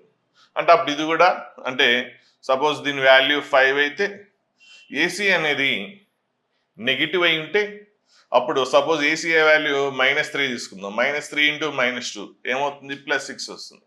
సో పాజిటివ్ వస్తుంది. కానీ B² - 2AC ఏంటి, నెగిటివ్ కదా. కాబట్టి ఇదేమో ఎలా అయినా పాజిటివ్, నెగిటివ్ రావాలంటే ఇది ఖచ్చితంగా పాజిటివ్ అవ్వాలి. అంటే లెస్ వాల్యూ నుంచి మోర్ సబ్ట్రాక్ట్ చేయాలి. ఆన్సర్ నెగిటివ్ రావాలంటే లెస్ లోంచి మోర్ సబ్ట్రాక్ట్ చేయాలి. అంటే దీనికంటే దీని వాల్యూ ఇంకా ఎక్కువ ఉండాలి. ఇది ఆల్రెడీ పాజిటివ్, మీకు ఆన్సర్ నెగిటివ్ రావాలంటే చాలా జాగ్రత్తగా వినండి. ఇది ఆల్రెడీ పాజిటివ్, ఇది సబ్ట్రాక్ట్ చేస్తున్నాం.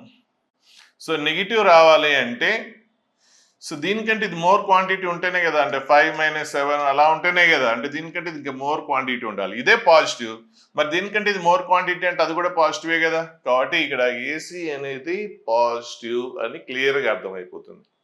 మరి ఏసీ అనేది పాజిటివ్ అయిపోతే అప్పుడు B² - 2AC ఆల్రెడీ నెగిటివ్ అన్నాం, మైనస్ అందులోంచి పాజిటివ్ వాల్యూ సబ్ట్రాక్ట్ చేస్తున్నాం, నెగిటివ్ లోంచి పాజిటివ్ సబ్ట్రాక్ట్ చేస్తున్నాం. అంటే అర్థం కాకపోతే ఒక ఎగ్జాంపుల్, -3 పాజిటివ్ వాల్యూ సబ్ట్రాక్ట్ చేస్తున్నాం, పాజిటివ్ వాల్యూ సబ్ట్రాక్ట్ చేస్తే ఇంకా వాల్యూ అవుతుంది, ఇంకా డౌన్ అయిపోయి ఆన్సర్ ఏమొస్తుంది, -8 వస్తుంది. అంటే అర్థం అవడానికి ఎగ్జాంపుల్ చెప్పారు. ఇది ఆల్రెడీ నెగిటివ్, ఇదేమో పాజిటివ్, ఏసీ అనేది నెగిటివ్ ఛాన్స్ లేదు. సో నెగిటివ్ లోంచి ఒక పాజిటివ్ వాల్యూ సబ్ట్రాక్ట్ చేస్తే కంప్లీట్గా నెగిటివ్ వస్తుంది. అంటే క్లియర్గా మనకి ఇదేంటి, డిస్క్రిమినెంట్ నెగిటివ్ అని డిసైడ్ అయిపోయింది. డిస్క్రిమినెంట్ నెగిటివ్ అయింది తెలిసిపోయింది కాబట్టి ఇంతకుముందు మళ్ళీ చెప్తాను కదా, ఆ పాయింట్ ఇప్పుడు వద్దాం. డిస్క్రిమినెంట్ నెగిటివ్ అయిపోతే అప్పుడు x² కోఎఫిషియంట్ పాజిటివ్ అయితే ఈ ఎక్స్ప్రెషన్ కూడా పాజిటివే అవుతుంది. ఒకవేళ x² కోఎఫిషియంట్ నెగిటివ్ అయితే ఎక్స్ప్రెషన్ కూడా నెగిటివే అవుతుంది. x² కోఎఫిషియంట్ పాజిటివ్ అయితే ఎక్స్ప్రెషన్ కూడా పాజిటివే అవుతుంది. x² కోఎఫిషియంట్ నెగిటివ్ అయితే ఎక్స్ప్రెషన్ కూడా నెగిటివ్ అవుతుంది. ఎప్పుడు, డిస్క్రిమినెంట్ నెగిటివ్ అయినప్పుడు. మరి ఇక్కడ డిస్క్రిమినెంట్ నెగిటివ్ అయిపోయింది.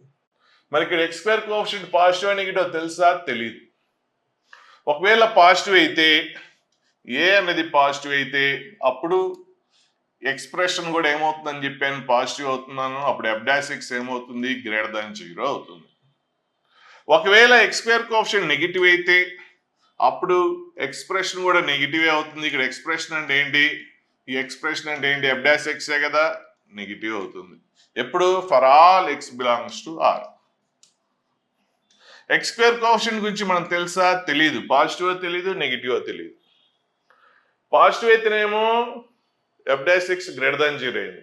అంటే ఇది పాజిటివ్ అయితే అప్పుడు గ్రాఫ్ ఏమవుతుంది, f' >0 అయింది కాబట్టి f' >0 అయితే ఏంటి, ఇంక్రీజింగ్ ఫంక్షన్. ఫస్ట్ డెరివేటివ్ >0 అయితే ఇంక్రీజింగ్ ఫంక్షన్. అంటే ఒకవేళ ఏ అనేది పాజిటివ్ అయితే అప్పుడు ఇంతకుముందు గ్రాఫ్ ఏమవుతుందంటే ఇంక్రీజింగ్ అవుతుంది, ఎందుకంటే f' >0 ఉంది కాబట్టి. మరి ఇంక్రీజింగ్ అయితే ఒక హారిజాంటల్ లైన్ ఏమవుతుంది, ఓన్లీ 1 పాయింట్ దగ్గర కట్ అవుతుంది. కాబట్టి ఎగ్జాక్ట్లీ 1 రియల్ రూటే ఉంటుంది. ఎన్ని రియల్ రూట్స్ ఉంటే అన్ని పాయింట్స్ ఇక్కడ కట్ అవ్వాలి. అంటే ఇక్కడ మోర్ దాన్ 2 రూట్స్ ఉన్నాయంటే మోర్ దాన్ 2 పాయింట్స్ కట్ అవ్వాలి. కానీ ఇది ఇంక్రీజింగ్ ఫంక్షన్, మళ్ళీ పైనుంచి పైకే వెళ్తుంది కానీ కిందకి రాదు. కాబట్టి ఇంక్రీజింగ్ అంటే మీకు ఏ పాజిటివ్ అయితే అప్పుడు f'(x) పాజిటివ్, అంటే f'(x) పాజిటివ్ అయితే అది ఇంక్రీజింగ్ ఫంక్షన్. ఇంక్రీజింగ్ ఫంక్షన్ అయితే ఓన్లీ 1 పాయింట్ దగ్గరే x ని కట్ అవుతుంది. మరి x² కోఎఫిషియంట్ నెగిటివ్ అయితే, ఏ నెగిటివ్ అయితే మరి అప్పుడేంటి? అప్పుడు కూడా ఏ నెగిటివ్ అయితే అప్పుడు f'(x) ఏమవుతుంది? నెగిటివ్ అవుతుంది. అప్పుడేమవుతుంది? డిక్రీజింగ్ ఫంక్షన్ అవుతుంది. సో డిక్రీజింగ్ అయినా కూడా మనం ఆర్జెంటైన్ గీస్తే ఓన్లీ 1 పాయింట్ దగ్గరే కట్ అవుతుంది. అంటే ఇప్పుడు మనకి ఇది క్లారిటీ లేదు. x² కోఎఫిషియంట్ పాజిటివ్ అయితే అది increasing function, x² coefficient negative అయితే అది డిక్రీజింగ్ ఫంక్షన్. సో మరి తెలియదు కదా ఇంక్రీజింగ్ డిక్రీజింగ్ అంటే, దాంతో పని ఏం లేదు. అది ఇంక్రీజింగ్ అయినా పర్లేదు, డిక్రీజింగ్ అయినా పర్లేదు. ఇంక్రీజింగ్ అయినా 1 పాయింట్ దగ్గరే కట్ అవుతుంది, డిక్రీజింగ్ అయినా కూడా 1 పాయింట్ దగ్గరే కట్ అవుతుంది. కాబట్టి ఓన్లీ 1 రియల్ రూట్ ఉంటుందని చెప్పేయచ్చు. కాబట్టి ఇప్పుడు ఏంటి? సో ఇక్కడ మనకి క్లారిటీ లేదు. ఒకవేళ x² కోఎఫిషియంట్ ఏ అనేది పాజిటివ్ ఇచ్చి ఉంటే ఈ ఫస్ట్ వన్ అయ్యేది, అప్పుడైనా కూడా ఓన్లీ 1 రియల్ రూట్. ఒకవేళ x² కోఎఫిషియంట్ క్వశ్చన్లో నెగిటివ్ ఇచ్చి ఉంటే అప్పుడైనా కూడా డిక్రీజింగ్ ఫంక్షన్, అప్పుడు కూడా ఓన్లీ 1 రియల్ రూట్ ఉంటుంది. అప్పుడు కూడా ఎగ్జాక్ట్లీ 1 రియల్ రూట్ ఉంటుంది. ఎప్పుడైతే f'(x) 0 అయిందో అప్పుడు ఫ్యాక్టర్స్ వస్తాయి. అప్పుడు గ్రాఫ్ ఏమవుతుంది? మెలికలు తిరుగుతుంది, మ్యాక్సిమం మినిమం ఉంటుంది. అప్పుడు మోర్ దాన్ 1 పాయింట్ కట్టే ఛాన్స్ ఉంటుంది. అప్పుడు ఎగ్జాక్ట్లీ 1 రియల్ రూట్ ఉండదు.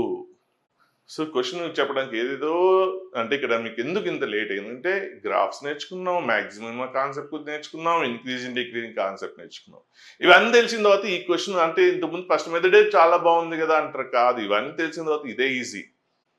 ఎలా అంటే, సో ఫస్ట్ అయితే f'(x) అనుకుంటారు, అది నెగిటివ్ అని తెలిసిపోయింది అనుకోండి. డిస్క్రిమినెంట్ నెగిటివ్ అయితే ఆ x² కోఎఫిషియంట్ చూస్తారు. x² కోఎఫిషియంట్ పాజిటివ్ అయితే ఎక్స్ప్రెషన్ కూడా పాజిటివ్. ఇంక్రీజింగ్ కాబట్టి ఇలా వస్తుంది గ్రాఫ్. ఓన్లీ 1 పాయింటే కట్ అవుతుంది. కాబట్టి ఎగ్జాక్ట్లీ 1 రియల్ రూటే ఉంటుంది. ఒకవేళ ఇదై ఉంటే అప్పుడు డిక్రీజింగ్ ఫంక్షన్ అవుతుంది. అప్పుడు కూడా ఎగ్జాక్ట్లీ 1 రియల్ రూట్. అయిపోయింది క్వశ్చన్. 2 మినిట్స్ కూడా పట్టదు. ఇప్పుడు ఇంత పట్టడానికి, ఇంత ఇబ్బంది అవ్వడానికి ఏంటంటే ఈ తెలియని కాన్సెప్ట్స్ చాలా వచ్చినాయి కాబట్టి ఇట్లాంటివి నేర్చుకోవాలి. మీ ఫౌండేషన్ నేర్చుకుంటే ఈ మల్టీ కాన్సెప్ట్స్ మీద నేను ఎక్కువ ఫోకస్ చేస్తున్నా కాబట్టి మీకు హెల్ప్ అవుతుంది. కాబట్టి వీడియోస్ని లైట్ తీసుకోవద్దు. ఇబ్బంది అవ్వచ్చు కానీ తర్వాత మీకు చాలా హ్యాపీగా ఉంటుంది. ఇప్పుడు కొద్ది స్టార్టింగ్లో ఎక్కువ చెప్పేసేటప్పుడు ఇబ్బంది ఖచ్చితంగా ఉంటుంది, నాకు తెలుసు.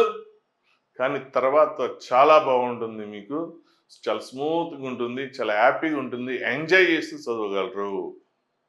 ఇప్పుడు వదిలేశారంటే అప్పుడు ఇంకా తర్వాత అంతే. ఆల్రెడీ ఫస్ట్ ఇయర్ అయిపోయిన వాళ్ళకి తెలుసు, ఇవన్నీ మీకు తెలియవు. ఫస్ట్ ఇయర్ అయిపోయినా కూడా ఫస్ట్ ఇయర్ కాన్సెప్ట్సే కానీ ఇవి ఇట్లా వాడుకొని ప్రాబ్లం చేయాలని ఎవరికి ఐడియా రాదు. ఈ కాన్సెప్ట్స్ అన్ని పర్ఫెక్ట్ అయితే ఇప్పుడు ఈ ప్రాబ్లం చేయడం అనేది చాలా ఈజీ. ఈ ఒక్క క్వశ్చన్కి ఇన్ని కాన్సెప్ట్స్ నేర్చుకోవాలా ఎందుకు? ఒక క్వశ్చన్ పోతే పోయింది అనుకుంటారేమో, పొరపాటు. ఎందుకంటే ఈ కాన్సెప్ట్స్ ఇక్కడే కాదు, చాలా చాప్టర్లో మ్యాక్సిమం మినిమం కాన్సెప్ట్స్ కానీ ఇంక్రీజింగ్ డిక్రీజింగ్ కాన్సెప్ట్స్ కానీ చాలా చాప్టర్లో వస్తుంది. సో ఇప్పుడు మన ఫౌండేషన్ ప్రోగ్రాంలో ఆ కాన్సెప్ట్ ఇప్పుడు చెప్పను, అది ఎందుకంటే టైం పడుతుంది. ఒక ఆర్డర్ ప్రకారం వెళ్తున్నాం, అది ఇంకా 4-5 మంత్స్ తర్వాతనే పడుతుంది ఆ మ్యాక్సిమం. అంటే ఆర్డర్ ప్రకారం వెళ్తున్నాం, ఫస్ట్లో ఆ కాన్సెప్ట్ రాదు కానీ వాడుతుంటాం. సో మీరు వింటున్న కొద్దిగా తెలుస్తూ ఉంటుంది. ఆ చాప్టర్ వచ్చిన తర్వాత మీకు కంప్లీట్గా క్లారిటీ వస్తుంది. కాబట్టి టెన్షన్ పడబాకండి. ఈ వీడియోని ఎక్కువసార్లు వినడానికి ట్రై చేయండి. అంటే మీకు కూడా ఆ థాట్స్ డెవలప్ అవుతే ఈ యాంగిల్లో థింక్ చేయాలని. ప్లస్ ఈ వీడియోస్ కొద్ది మంచి కాన్సెప్ట్స్ ఉన్న వీడియోస్ని ఆ చాప్టర్ నేము, ఆ వీడియో నెంబర్ రాసి పెట్టుకోండి. అవి అప్పుడప్పుడు రివైజ్ చేస్తుంటే ఇలాంటి బ్రిలియంట్ ఐడియాస్ మీకు డెవలప్ అవుతాయి. అప్పుడు మీరు కూడా చేయగలరు. అంటే ఓన్గా నాలెడ్జ్ ఉండి ఫాస్ట్ టెక్మన్ ఐడియానా రావాలి. లేదు అంటే ఆ కాన్సెప్ట్స్ని నిరంతరంగా అప్పుడప్పుడు చూస్తుంటే, అంటే ఇప్పుడు ఈ వీడియో మొత్తం కాకుండా ఒక వీడియోని ఈ కాన్సెప్ట్స్ని మళ్ళీ ఒక 1 మంత్ తర్వాత రివైజ్ చేసుకుందాం, మళ్ళీ 2 మంత్స్ తర్వాత రివైజ్ చేసుకుందాం అని చూసారనుకోండి, నోట్ చేసుకున్నారనుకోండి, అంటే కొన్ని కాన్సెప్ట్స్ చాలా ఇంపార్టెంట్ వేరే దగ్గర వాడి అవి అప్పుడప్పుడు రివైజ్ చేస్తుంటే అప్పుడు మీకు కూడా అలవాటైపోయి మీరు కూడా మీకు తెలియకుండానే మీరు కూడా ఆలోచిస్తారు. అప్పుడు మీకు ఆన్సర్ ఈజీగా వస్తుంది. సో ఇది సెకండ్ది చాలా ఇబ్బంది ఉన్నా కూడా చాలా సింపుల్. అవన్నీ తెలియకపోవడం వల్ల మీకు ఇబ్బంది అయి ఉండొచ్చు. సో నో ప్రాబ్లం, టెన్షన్ పడబాకండి. ఎవరికైనా సబ్జెక్ట్ అనేది క్లారిటీ అనేది 1 ఇయర్ అయిపోయిన తర్వాత వస్తుంది.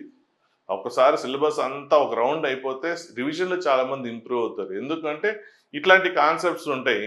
ఇప్పుడు వేరే చాప్టర్లు వాడినప్పుడు తెలియని చాప్టర్లు కాన్సెప్ట్స్ వాడేసరికి ఇబ్బంది పడతారు. అంతా ఒకసారి సిలబస్ ఒక రౌండ్ అయిపోయినప్పుడు అప్పుడు ఏమవుతుందంటే రివిజన్ అన్ని కాన్సెప్ట్స్ మీద ఐడియా ఉంటుంది కాబట్టి అంత ఇబ్బంది ఉండదు.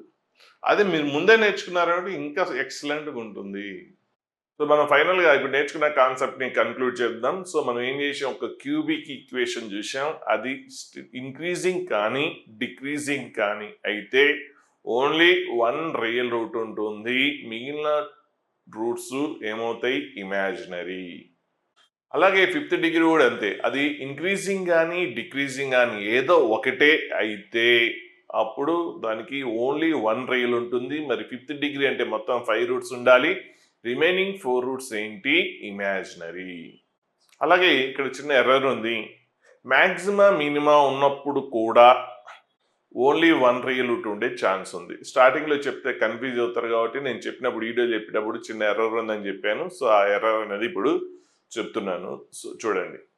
సో ఫంక్షన్ ఇంక్రీజింగ్ అయితే షూర్గా ఓన్లీ 1 రియల్ ఉంటుంది. ఎటువంటి ఎర్రర్ లేదు, 100%. అది ఆడ్ డిగ్రీ పవర్ అయినప్పుడు 3rd డిగ్రీ కానీ 5th డిగ్రీ కానీ 7th డిగ్రీ కానీ 8th డిగ్రీ కానీ. So highest power coefficient positive అయితేనేమో ఇంక్రీజింగ్ అవుతుంది. అంటే అది క్యూబిక్ ఈక్వేషన్ కానీ ఏదైనా సరే, అంటే కొన్ని ఈక్వేషన్స్ రాద్దాం. సో ax³ సో ఇదేంటి bx² plus cx plus d, ఇది ఏంటి 3rd డిగ్రీ. అలాగే ఒక 7th డిగ్రీ, ఆడ్ డిగ్రీస్ మాత్రమే రాస్తున్నాను. సో bx⁴, సో మధ్యలో ఏవో టర్మ్స్ రాసుకోండి, లాస్ట్కి సమ్ కాన్స్టెంట్. సో ఇలా 3rd డిగ్రీ కానీ 7th డిగ్రీ కానీ 5th డిగ్రీ కానీ ఏదైనా సరే. సో దాని డెరివేటివ్ >0 ఇంక్రీజింగ్ అయింది అనుకోండి. >0 అయితే ఏంటి, ఇంక్రీజింగ్. అలాగే <0 అయితే ఏంటి, డిక్రీజింగ్. f'(x) <0 అయితే డిక్రీజింగ్. ఈ పాయింట్ బాగా అబ్జర్వ్ చేయండి. ఇంతకుముందు మీరు కన్ఫ్యూజ్ అయినా కూడా ఇప్పుడు ఈ పాయింట్ ఒకటి క్యాచ్ చేయండి. ఏంటంటే ఇచ్చిన ఈక్వేషన్ f(x) అనుకుంటాం. సో దాన్ని డెరివేటివ్ చేస్తాం, f'(x) వస్తుంది. అది >0 అని మనం క్లియర్గా చెప్పగలిగితే అది ఇంక్రీజింగ్ ఫంక్షన్ అవుతుంది. <0 అయితే అదేమవుతుంది, డిక్రీజింగ్ ఫంక్షన్ అవుతుంది. సో ఒక ఆడ్ డిగ్రీ అనేది అయితే ఇంక్రీజింగ్ లేదంటే డిక్రీజింగ్ అయితే దానికి ఓన్లీ 1 రియల్ రూటే ఉంటుంది. ఎందుకంటే x అనేది ఓన్లీ ఒక పాయింట్ దగ్గరే గ్రాఫ్ని క్రాస్ చేస్తుంది కాబట్టి ఓన్లీ 1 రియల్ రూట్ ఉంటుంది. పాయింట్ మీరు బాగా గుర్తుపెట్టుకోండి. అంటే ఇచ్చిన ఫంక్షన్ అది ఏదైనా సరే ఒక ఆడ్ డిగ్రీ ఉన్నప్పుడు అది ఇంక్రీజింగ్ డిక్రీజింగ్ చూస్తారు. అలాగే ఆడ్ డిగ్రీ అనే దానికి రేంజ్ ఏమొస్తుందంటే -∞ to +∞ వస్తుంది రేంజ్. అదొక పాయింట్ గుర్తుపెట్టుకోండి. సో అది f'(x) >0 అయితే ఇంక్రీజింగ్, <0 అయితే డిక్రీజింగ్. ఇంక్రీజింగ్ అయినా డిక్రీజింగ్ అయినా ఓన్లీ 1 రియల్ రూట్ ఉంటుంది. రిమైనింగ్ రూట్స్ అన్ని ఇమాజినరీ అవుతుంది. అది క్లియర్. అయితే ఇప్పుడు మ్యాక్సిమా మినిమా ఉన్నప్పుడు సపోజ్ ఇది 3rd డిగ్రీ. సో ఇక్కడ మ్యాక్సిమం ఉంది, ఇక్కడ ఏంటి మినిమం ఉంది. సో అప్పుడు x మనం తీస్తే ఇక్కడ 3 పాయింట్స్ దగ్గర కట్ అయింది, ఆల్ఫా బీటా గామా. కాబట్టి దీనికి 3 రియల్ రూట్స్ ఉంటాయి. అలాగే ఒకవేళ ఈక్వేషన్ ఇలా ఉంది అనుకోండి, అప్పుడు ఇక్కడ కట్ అయింది, ఇక్కడ టచ్ అయింది, ఇక్కడ టచ్ అయింది కాబట్టి 2 రూట్స్ ఎక్కడైతే టచ్ అవుతాయి అక్కడ 2 రూట్స్ ఈక్వల్ అవుతాయి. ఇక్కడ గామా, ఇక్కడ కూడా రియల్ రూట్సే. ఇక్కడ 3 రియల్ రూట్స్, ఇక్కడ కూడా 3 రియల్ రూట్స్. బట్ ఇందులో ఈ 3 రియల్ రూట్స్లో 2 రూట్స్ ఏంటి, ఈక్వల్. >0 కానీ అంటే అది ఇంక్రీజింగ్ కానీ డిక్రీజింగ్ కానీ అయితే ఓన్లీ 1 రూట్ ఉంటుంది. ఇంక్రీజింగ్ కానీ డిక్రీజింగ్ కానీ అయితే ఓన్లీ 1 రియల్ రూట్ ఉంటుంది. ఆ మ్యాక్సిమా మినిమా ఉన్నప్పుడు ఏమవుతుంది, అప్పుడు మోర్ దాన్ 1 రియల్ రూట్ అవుతుంది అనుకుంటారు. కానీ సమ్ టైమ్స్ అది మ్యాక్సిమా మినిమా ఉన్నా కూడా, ఇక్కడ చిన్న ట్విస్ట్. సో సమ్ టైమ్స్ అది మ్యాక్సిమా మినిమా ఉన్నా కూడా ఓన్లీ 1 రియల్ రూట్ ఉంటుంది. మళ్ళీ కన్ఫ్యూజ్ అవ్వద్దు. అది ఇంక్రీజింగ్ డిక్రీజింగ్ అయితే no doubt always it has only 1 real root. ఆ పాయింట్ క్యాచ్ చేయండి. అది ఇంక్రీజింగ్ అయినా డిక్రీజింగ్ అయినా 100% for any problem has only 1 real root. అది అయిపోయింది. ఇప్పుడు ఈ పాయింట్కి వస్తే మ్యాక్సిమా మినిమా ఉన్నప్పుడు అప్పుడు more than one real root ఉంటుంది కదా అని ఆల్వేస్ అనుకుంటారు. కాదు, సమ్ టైమ్స్ ఇక్కడ కూడా మీకు ఓన్లీ వన్ రియల్ రూట్ ఉండే ఛాన్స్ ఉంది. ఆ పాయింట్ ఒకటి సో గుర్తుపెట్టుకోండి. తర్వాత మీకు ఆ టాపిక్స్ ఆ చాప్టర్స్ వచ్చినప్పుడు అప్పుడు ఎక్స్పీరియన్స్ అవుతుంది. జస్ట్ ఆ పాయింట్ గుర్తుపెట్టుకోండి. ఇప్పుడు చూడండి ఎగ్జాక్ట్ కట్ అయింది. అప్పుడు ఏమైంది? మాక్సిమం మినిమం ఉన్నా కూడా అంటే రియల్ రూట్స్ అంటే ఎక్సాక్ట్లీ కరువుని ఎన్ని చోట్ల అయితే కట్ అవుతుందో అన్ని రియల్ రూట్స్. ఇక్కడంటే 3 పాయింట్స్ దగ్గర కట్ అయింది కాబట్టి 3 డిఫరెంట్ రియల్ రూట్స్ ఉన్నాయి. ఇక్కడ టచ్ అయింది కాబట్టి ఇక్కడ 2 రియల్ రూట్స్ ఈక్వల్, ఇక్కడ ఇంకొక డిఫరెంట్ రియల్ రూట్, ఓవరాల్ గా 3 రియల్ రూట్స్, అందులో 2 రూట్స్ ఈక్వల్. సో ఇక్కడ మాక్సిమా మినిమా ఉంది, ఇక్కడ కూడా మాక్సిమా ఉంది, టాప్ బాటమ్ మాక్సిమా మినిమా ఉన్నా కూడా some times only one real route ఉండే ఛాన్స్ ఉంది. అది ఎలా తెలుస్తుంది అంటే ముందు ముందు తెలుస్తుంది, అయినా కూడా కొద్ది బ్రీఫ్గా చెప్తాను. ఇక్కడ చూడండి maxima above the XX. Above the XX అంటే పాజిటివ్. ఇక్కడ ఏంటి minima below the XX. So ఒకటి మాక్సిమం అబోవ్ ది ఎక్స్ఎక్స్ ఉంది, మినిమా బిలో ది ఎక్స్ఎక్స్ ఉంది అనుకోండి, అంటే ఆపోజిట్ సైడ్. అంటే ఒకటేం పాజిటివ్. అంటే ఇక్కడ ఏం చేస్తామంటే సింపుల్గా మాక్సిమం వాల్యూ ఎక్కడ ఉంటుందో తెలుస్తుంది. సపోజ్ ఇక్కడ A1 దగ్గర మాక్సిమం ఉంది అనుకోండి, అక్కడ మనం ఏం చేస్తామంటే ఈ equation y equal to f of x ఉంది కదా, so y equal to f of x లో ఈ వాల్యూ తీసుకొచ్చి సబ్స్టిట్యూట్ చేస్తాం. సో అప్పుడు సబ్స్టిట్యూట్ చేస్తే అప్పుడు y వాల్యూ వచ్చేస్తుంది. అంటే ఇక్కడ మాక్సిమం ఎక్కడ ఉంటుందో మనం ఫైండ్ అవుట్ చేస్తాం. ఎలా ఫైండ్ అవుట్ చేస్తాం? f' ని 0కి ఈక్వేట్ చేస్తే క్రిటికల్ వాల్యూస్ వస్తాయి. తర్వాత మాక్సిమం మినిమం అనేది ఎలా కనుక్కోవాలనేది కూడా అదంతా మరి ఇప్పుడు లెంతీ అయిపోతుంది, ఎక్కువ అయిపోతుంది. సో జస్ట్ మనకి ఒకవేళ మాక్సిమం మినిమం ఎలా తెలుస్తుంది అంటే అక్కడ మాక్సిమం మినిమం ఉంటుంది, తర్వాత ఇది సబ్స్టిట్యూట్ చేస్తాం ఇందులో. సో ఇందులో సబ్స్టిట్యూట్ చేసిన తర్వాత వాల్యూ వస్తుంది, అదేమో పాజిటివ్ వచ్చింది. అలాగే ఇక్కడ సపోజ్ ఇంకొక వాల్యూ వచ్చింది, క్రిటికల్ వాల్యూ. ఇక్కడ ఏమొచ్చిందంటే నెగిటివ్ వచ్చింది. అంటే ఆపోజిట్ సైన్ ఉందనుకోండి, ఆపోజిట్ సైన్ ఉన్నప్పుడు ఖచ్చితంగా మధ్యలో సో ఈ కింద నుంచి -∞ నుంచి +∞కి పోయే జర్నీలో ఏమవుతుందంటే ఎక్స్ ని మోర్ దాన్ 1 పాయింట్ దగ్గర కట్ అయ్యే ఛాన్స్ ఉంటుంది. మోర్ దాన్ కట్ అయ్యే ఛాన్స్ కాదు, కన్ఫర్మ్ గా కట్ అవుతుంది. సో ఎప్పుడు సో ఆపోజిట్ సైన్స్ ఉన్నప్పుడు సో ఏమవుతుంది? -∞ కింద నుంచి అటు పైకి +∞కి వెళ్ళిపోయేటప్పుడు జర్నీలో ఏమవుతుంది? సో గ్రాఫ్ మెలికలు తిరుగుతూ సో ఏమవుతుంది? ఎక్స్ ని మోర్ దాన్ 1 పాయింట్ దగ్గర కట్ అవుతున్నప్పుడు అప్పుడు మోర్ దాన్ 1 రియల్ రూట్ ఉంటుంది. అయితే ఇక్కడికి వచ్చేసరికి ఏమైంది అంటే ఇక్కడ మాక్సిమా ఉంది, మినిమా ఉంది, రెండు కూడా పాజిటివే. అంటే ఇది -∞ నుంచి +∞కి వెళ్తుంది, గ్రాఫ్ వెళ్తుంది, కానీ మధ్యలో మళ్ళీ ఎక్స్ ని ఎక్కడ క్రాస్ అవ్వలేదు, మళ్ళీ కిందకి రాలేదు, ఎక్స్ కిందకి రాలేదు. ఎందుకు రాలేదంటే మాక్సిమా పాజిటివే ఉంటుంది, మినిమా కూడా పాజిటివే ఉంది కాబట్టి సో మళ్ళీ ఎక్స్ ని క్రాస్ అయ్యే ఛాన్స్ లేదు. కాబట్టి ఓన్లీ ఒక రియల్ రూటే ఉంటుంది. మళ్ళీ మిగిలిన 2 రూట్స్ ఏమైపోయినాయి అంటే ఇమాజినరీ అయింది. ఇప్పుడు చెప్పేది మళ్ళీ ఒకసారి కన్క్లూడ్ చేస్తున్నాను. స్ట్రిక్ట్లీ ఇంక్రీజింగ్ డిక్రీజింగ్ అయితే ఇది 1 అనుకుందాం, ఇది 2 అనుకుందాం, అందులో no doubt always 1 real root ఉంటుంది అలా ఉన్నప్పుడు. అదే మాక్సిమా మినిమా ఉన్నప్పుడు ఏమవుతుందంటే ఓన్లీ 1 రియల్ రూట్ ఉండే అవకాశం ఉంది, మోర్ దాన్ 1 రియల్ రూట్ ఉండే అవకాశం ఉంది, లేదంటే మోర్ దాన్ 1 రియల్ రూట్స్ ఉండి అందులో 2 రూట్స్ ఈక్వల్ ఛాన్సెస్ ఉన్నాయి. అంటే అన్ని రకాల అవకాశాలు ఉన్నాయి. ఇక్కడ మాత్రం ఓన్లీ ఒకటే ఒక అవకాశం ఏంటంటే ఓన్లీ ఒక చోటే క్రాస్ అవుతుంది, కాబట్టి ఓన్లీ 1 రియల్ రూట్ ఉండే ఆప్షనే ఉంది. కానీ ఈ మాక్సిమం ఇది 3, 4 అనుకుంటే వీటిలో ఈ 3, 4, 5 నుంచి సో ఏంటంటే ఓన్లీ 1 రియల్ రూట్ ఉండే ఛాన్స్ ఉంది, మోర్ దాన్ 1 రియల్ రూట్ ఉండే ఛాన్స్ కూడా ఉంది. మరి అది ఎలా కన్క్లూడ్ చేస్తామంటే ఇంకా డీటెయిల్గా వెళ్ళాలి. ఆ మాక్సిమం మినిమం వాల్యూస్ కనుక్కుంటాం. బోత్ ఆర్ సేమ్ సైన్ ఉన్నప్పుడు బోత్ పాజిటివ్, అలా లేదంటే ఇలా ఉన్నా కూడా ఓకే, ఇలా ఉన్నా కూడా. ఇక్కడ చూడండి మాక్సిమం ఏంటి? బిలో ది ఎక్స్ఎక్స్ కాబట్టి y వాల్యూ ఏమవుతుంది? నెగిటివ్ అవుతుంది. మినిమా కూడా ఏమవుతుంది? నెగిటివ్ అవుతుంది. ఇక్కడ కూడా సేమ్ సైన్. ఇది 6th ఫిగర్ అనుకోండి. 5th, 6th ఫిగర్లో చూస్తే సో మాక్సిమా మినిమా ఇక్కడ రెండు పాజిటివ్ అయితే ఇక్కడ మాక్సిమా మినిమా రెండు నెగిటివ్. అంటే సేమ్ సైనే కదా, ఇక్కడ బోత్ పాజిటివ్, ఇక్కడ ఏంటి? Both negative. అంటే మాక్సిమా మినిమా రెండు సేమ్ సైన్ ఉన్నప్పుడు అది ఎక్స్ ని ఒక దగ్గరే క్రాస్ అవుతుంది, అప్పుడు కూడా ఓన్లీ 1 రియల్ రూట్ ఉంటుంది. ఎప్పుడైతే ఆపోజిట్ సైన్స్ ఉన్నాయో అప్పుడు మీకు మోర్ దాన్ 1 రియల్ రూట్ ఉండే అవకాశం ఉంటుంది. అలాగే ఒకటి ఇక్కడ 0 అయిపోతుంది, ఇక్కడ ఇక్కడ ఎఫ్ డాష్ ఎక్స్ ఇక్కడ జీరో అవుతుంది, ఇక్కడేమో నెగిటివ్ అవుతుంది, ఇక్కడ ఎఫ్ ఆఫ్ ఎక్స్ నెగిటివ్ అవుతుంది, ఇక్కడ ఎఫ్ ఆఫ్ ఎక్స్ ఏమైంది జీరో అవుతుంది, ఎఫ్ డాష్ ఎక్స్ కూడా జీరో అవుతుంది. ఇంకా అదంతా ఎక్కువ డీటెయిల్గా అవుతుంది, అది వదిలేసేయండి.